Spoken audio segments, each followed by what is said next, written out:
What's up, beautiful people, and welcome back to the channel. Before we get into this, please make sure you subscribe. If you're new here, my name is Izzy and I'm a journalist, and I make videos here on YouTube where I visit different animal shelters. I speak to them about the work they do, but also raising awareness on different topics and issues, and speaking about the challenges that they face day to day. I also speak to different charities and organisations about how they help animals change people's lives. This can be from hearing dogs to guide dogs to animal assisted therapy. So without further ado, I hope you enjoy this, and let's find out where we are off to today.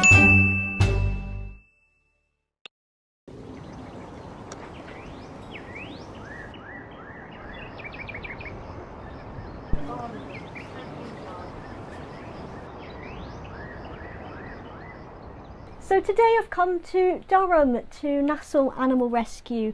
Now they've been rescuing cats, rabbits as well as guinea pigs for about 30 years. This is Constance. I'm going to find out a little bit more about her story. She came into the shelter a couple of weeks ago, as well as all the work they do. So yeah, let's go and find out a bit more.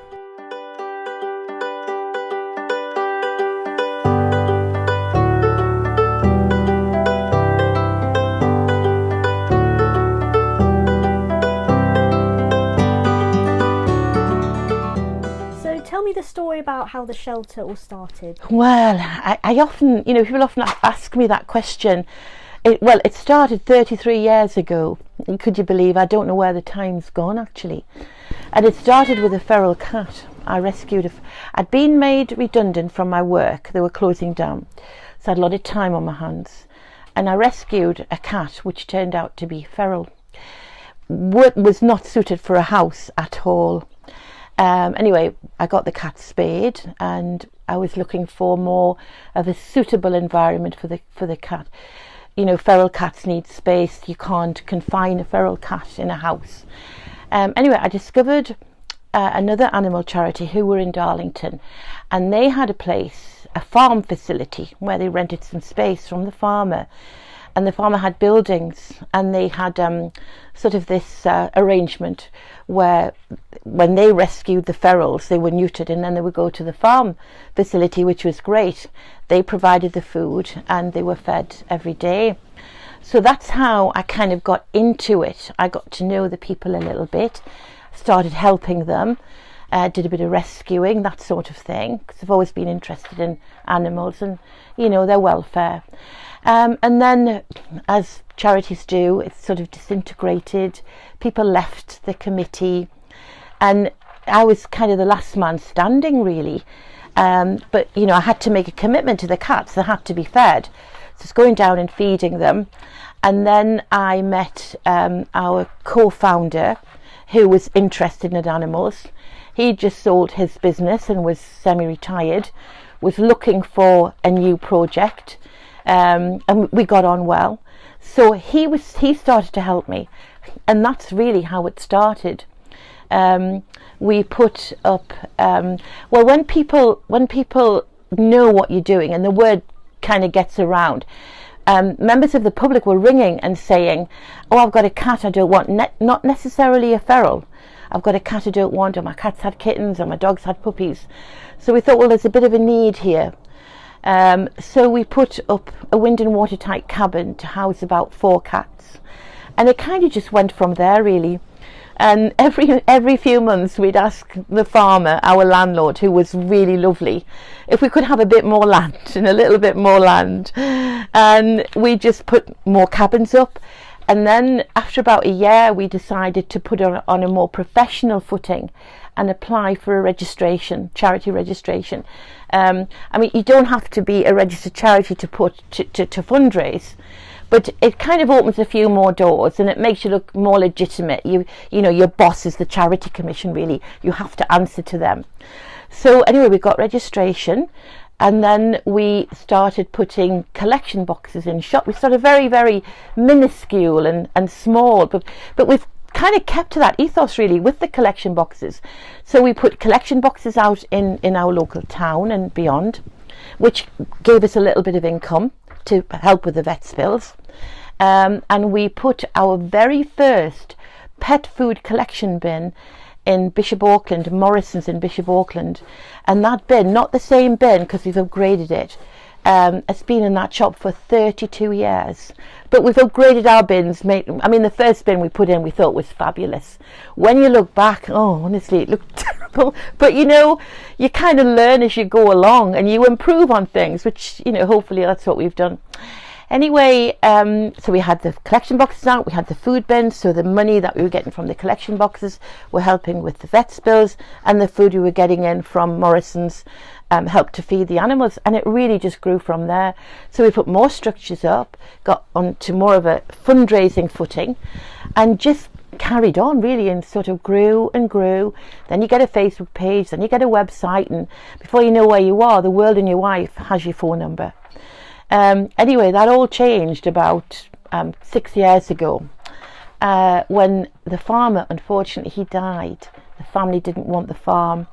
They were very nice, they didn't harass us, but they gave us 6 months to leave, which was very traumatic, because although we were doing okay, we just didn't have the money to buy somewhere that we thought would be suitable. So we thought, well, it's the end of the road now, and it was just sad because we put so much effort into it, you know. Anyway, we put an article in the local paper, and a gentleman rang and said, look, I've got an acre and I've got a lodge that, you know, you can live in, come and have a look. And it was maybe half an hour from where we were. So I came up, oh Lord, when I saw it, it was just a piece of scrub land, scrub trees, scrub grass, some old cars in the middle. Thought, what on earth can we do with this? Thought, well, it's either this or nothing. So anyway, I went home, thought about it. Oh, okay, came back the next day, and I saw it completely different. I don't know why, but it's like a light bulb went on, and I thought, yeah, we can. The charity can afford to buy it. The trustees were in agreement, so we set about, you know, put it in process in the, process of buying it, and off we went.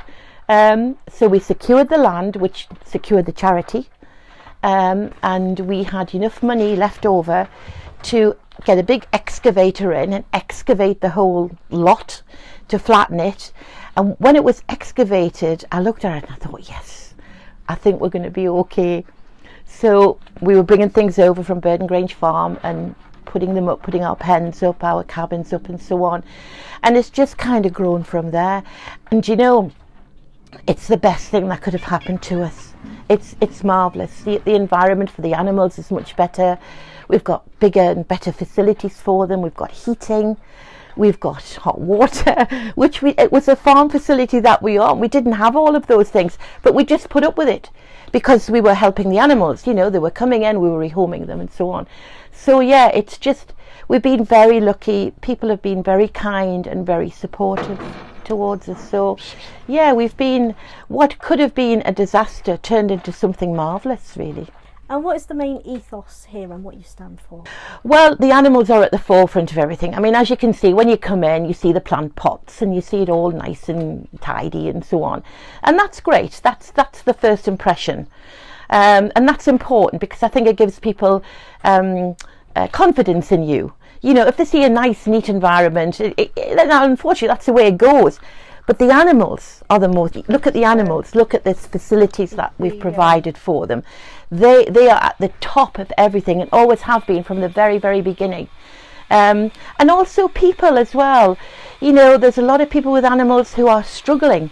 And we will do our very best to keep those animals in their home if we can. You know, a typical call is, oh, I've got a cat, I've got 2 cats, can't afford to feed them. And I'll say to them, do you love your cats? And they'll say, oh, we do, we love them. Well, if we give you a little bit of food, some litter, you know, would that help you get over to your next payday? And sometimes that's all people want. So it's not just the animals we help, it's the people as well who have got the animals, who, you know, who they love. We help people on low income as well with spaying and neutering, the financial cost of neutering. I mean, vets bills are through the roof. Sometimes all they want is someone to talk to say, well, look, we'll drop a bit of food off for you. We can get your cat neutered, and that that's all they need, just a little bit of encouragement. So we're very much into that sort of thing as well. We run a program called the Alternative Project. Hello. And it started about 25 years ago, not long after we'd been, sort of registered. We got a call from the Hartlepool Women's Refuge. A lady had turned up with 3 children and 2 dogs, 2 staffies, and they were big dogs. And of course, the refuge are not going to turn anyone away, but they're not geared up for animals. So they rang us. How they got our number, but they did. Lady with 2 dogs, could we take them until the lady was rehoused, relocated? And we said yes. So we went over, got the dogs, brought them back to our facility in Darlington, and we had them for about 6 months. And the lady was able to go back to her home. The perpetrator had gone, so she was able to move back with her children. And I thought, these kids have lost everything, more or less, even though it was temporary. Why should they lose their animals as well? They love these dogs. I mean, there were 5, 10 and 15 very young children. So anyway, we got the call. We're back in our own home now, so excited. Gets the dogs in the van, takes them over, and the looks on their faces. And it was 25 years ago, and I remember it as if it was yesterday. They were so excited, running out the house, dogs running, it was chaos.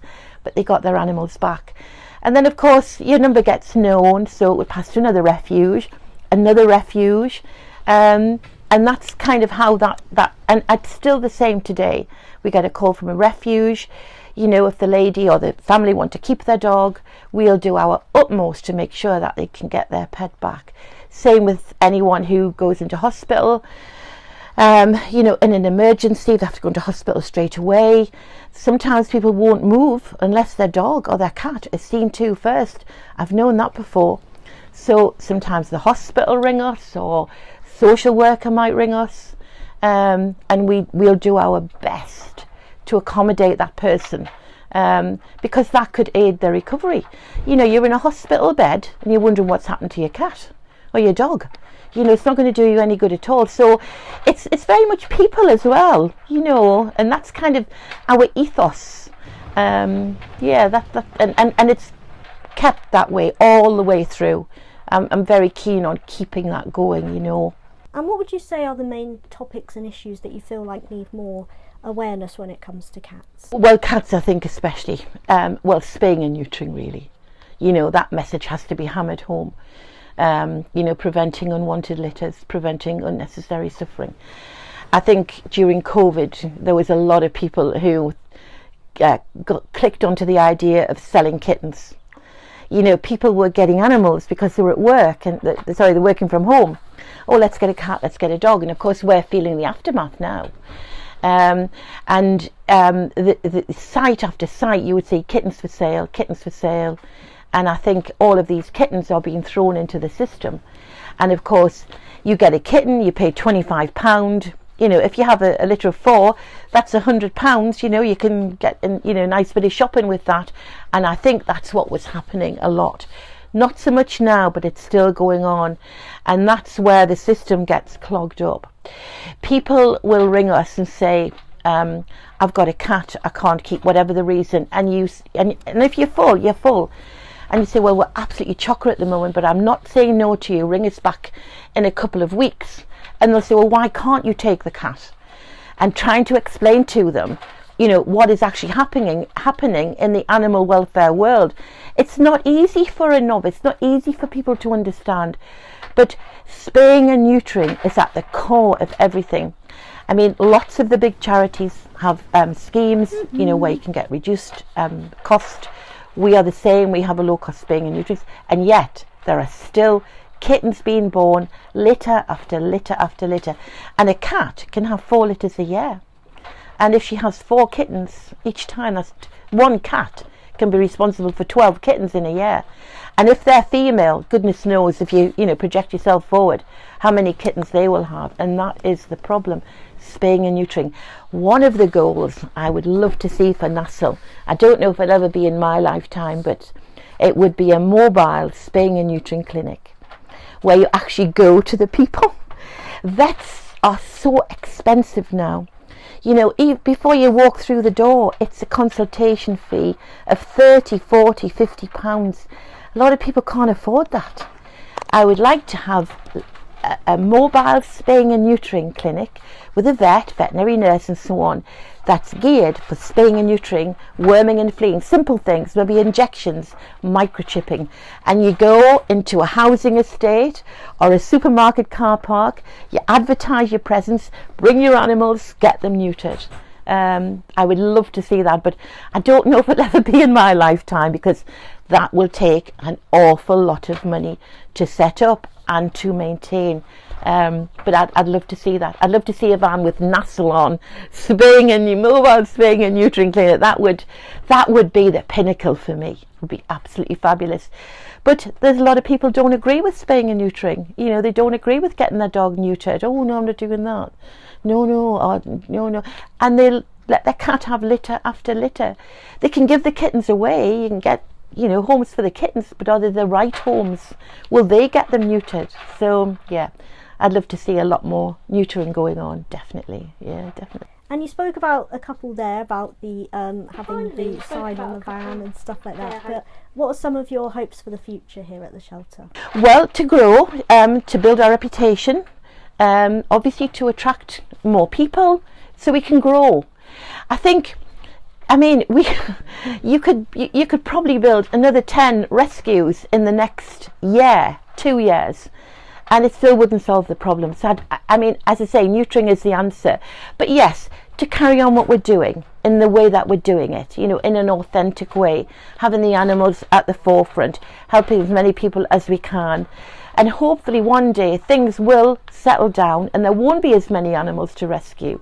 But yes, just to grow, carry on as the situation is at the minute. We've since coming to Bishop, we've had so much support from the people in the village at Hunwick, and you know, the surrounding areas. So yeah, we are growing, and hopefully we'll, you know, get bigger. But I wish there wasn't a need for that. I wish there was no need. I wish this was just our own little bit here, and we were just doing what we do, neutering and so on, and helping the animals and rehoming them. But it's not to be. It's getting the word out.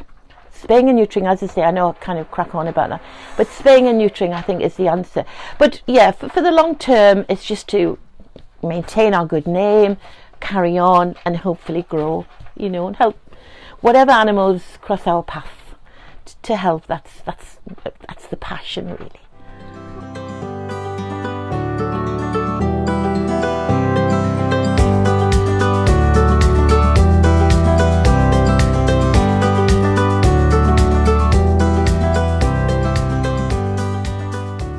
Who do we have here? Well, this is Constance. She's about a year old, and she came in about a month ago.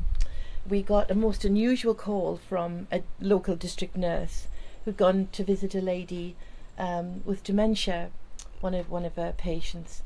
And when the nurse went in, she saw 3 newly born kittens in the middle of the room, basically. So she asked the lady, where have these come from? And of course the lady didn't know, she couldn't remember. She said, I don't have a cat, so she had no idea. Anyway, the nurse heard crying, and she went upstairs, and in the bathroom, the door was shut. When she went into the bathroom, there was Constance with another newly born kitten from the litter. So the nurse rang us, and we sanctioned the kittens and the mum to go down to our vets, check them over. They were cold and hungry, but the vet said get them back to base, get them warmed up, they should be fine. Unfortunately, her kittens died one by one, which is it never gets any easier. Very distressing. They were back and forwards to the vet. The vet wasn't very hopeful. We were supplementary feeding them, but it's as if they couldn't swallow, and they didn't thrive, even though, you know, they were kind of, well, they were just over a day old when we got them. We had them for 2 weeks. We couldn't see any improvement in them. They weren't growing, even though they were only sort of 10 days, 14 days old. And we were fearful for them. But unfortunately, with the best efforts, we lost them. and she was looking for them. She knew she didn't have any kittens left. Anyway, we've left her for a couple of weeks and we've just had her spayed, and she'll go up for adoption really soon. She's a lovely, sweet little cat, just wants to be loved. But where she's come from, nobody knows. She is a complete mystery, but she is a very, very sweet-natured little cat. And this is a situation you said you've never seen before. Oh, I've never come across that before.